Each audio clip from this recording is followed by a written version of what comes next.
केंद्र सरकार मौजूदा वक्फ एक्ट में संशोधन करने की तैयारी में है। इस मामले में सरकार की ओर से एक नया बिल लेकर आ सकती है। आपको बता दें कि अभी वक्फ बोर्ड के पास अतीत में वक्फ की जमीन को अपनी संपत्ति घोषित करने की शक्ति है, परंतु नए बिल में इसको लेकर रोक लगाई जा सकती है। तो दोस्तों नमस्कार, मैं इरशाद अली और आप देख रहे हैं यूपी 76 न्यूज़, खबर हमारी दुनिया तक। बस आपसे एक ही निवेदन है कि चैनल को सब्सक्राइब करके खबर को शेयर जरूर करें। केंद्र सरकार मौजूदा वक्फ एक्ट में लगभग 40 संशोधन करने की तैयारी में है और सरकार इस संसद में नया बिल पेश कर सकती है। इसी को लेकर विपक्षी दलों के नेता व मुस्लिम संगठन इस बिल का पुरजोर विरोध कर रहे हैं। तो वहीं जनपद फर्रुखाबाद में भी इस बिल को लेकर आक्रोश है। इस बिल को लेकर जब हमने जमीयत उलमाए हिंद जिलाध्यक्ष मुफ्ती जफर अहमद कासमी, सपा पूर्व जिलाध्यक्ष नदीम अहमद फारूकी व आम आदमी पार्टी जिलाध्यक्ष नीरज प्रताप शाह से चर्चा की, तब उन्होंने बताया, ये कैबिनेट का ये फैसला हुआ है कि वक्फ जो अधिनियम है 2013 जो इस वक्त लागू है, तो उसमें अमेंडमेंट करने का कैबिनेट ने फ़ैसला किया। तकरीबन जो है अखबारात के ज़रिए से पता चला कि तकरीबन 40 अमेंडमेंट हैं जो उसमें होना है। एक बहुत बड़ी दिक्कत यह है हमारे यहाँ कि सिविल सोसाइटी को जब भी इस तरह की कोई चीज़ बनती है तो सिविल सोसाइटी तक जो है वो पहुँचाई नहीं जाती है और ऐन वक्त पर ही सारी चीज़ें पता चलती हैं।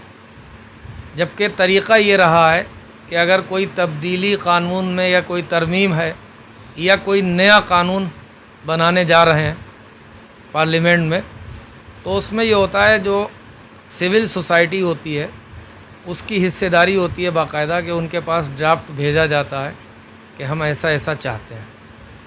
तो मालूमात की डिटेल तो इसलिए जो है बहुत ज़्यादा सामने नहीं आई कि सरकार ने जो है सिविल सोसाइटी से जो है अपना ड्राफ्ट अमेंडमेंट का शेयर नहीं किया है।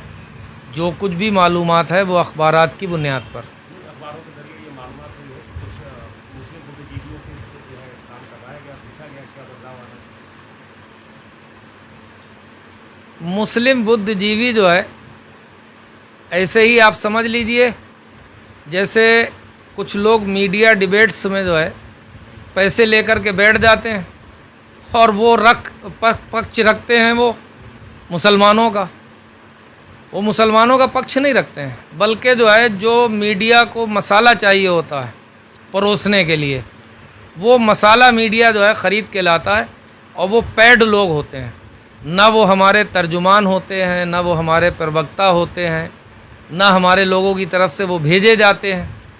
ऐसे ही बुद्धिजीवियों से बात ज़रूर कर ली होगी सरकार ने।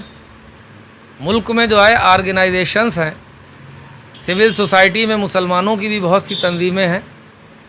हमारे लोगों के तो इल्म में ऐसी कोई बात है नहीं।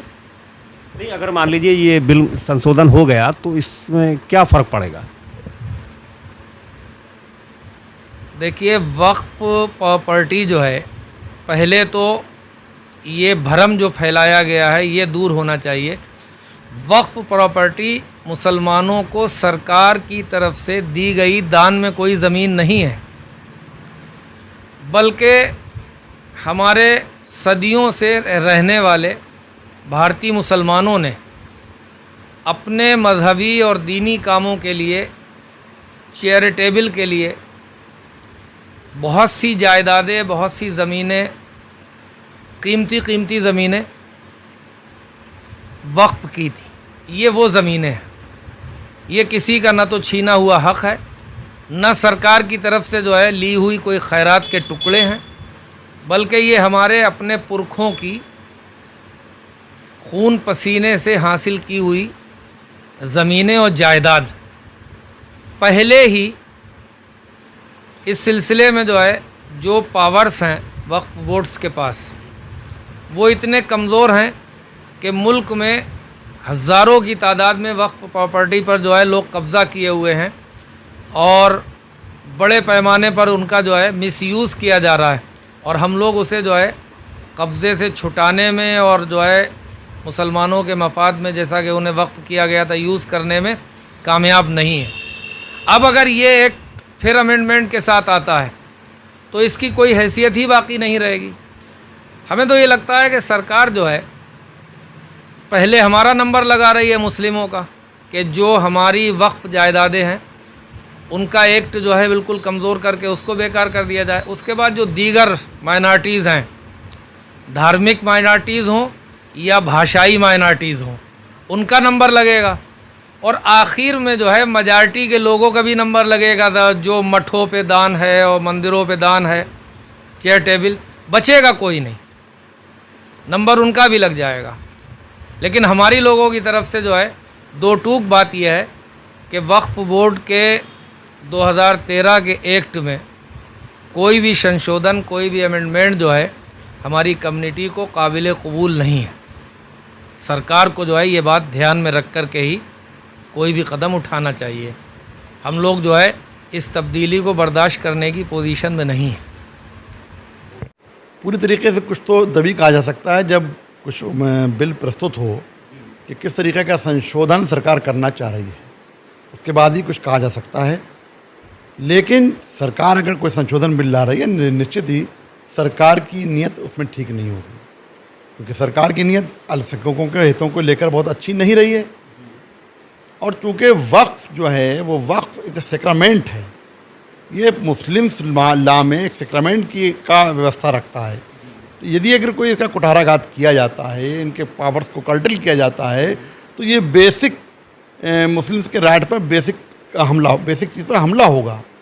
लेकिन पूरी तरीके से बात तभी कही जाएगी जब बिल में किस लेवल के संशोधन हो रहे हैं उसके अध्ययन के बाद। नहीं, अभी इस बारे में कोई हमारे पास जानकारी नहीं है, क्योंकि सरकार ने अभी तक बिल पेश नहीं किया है।